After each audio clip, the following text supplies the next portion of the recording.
या इलाही तू मेरा माबूद है, या इलाही तू मेरा माशूक है, या इलाही मुझसे मुझको दूर कर, ताकि देखो मुझ में तुझको एक नजर।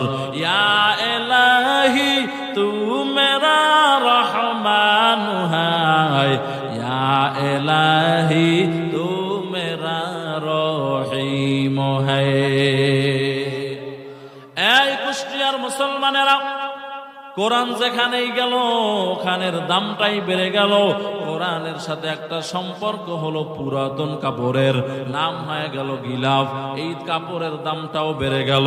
কোরআনের সাথে সম্পর্ক হলো একটা কাঠের, নাম হলো রেহাল, এই রেহালটার দামও বাড়লো।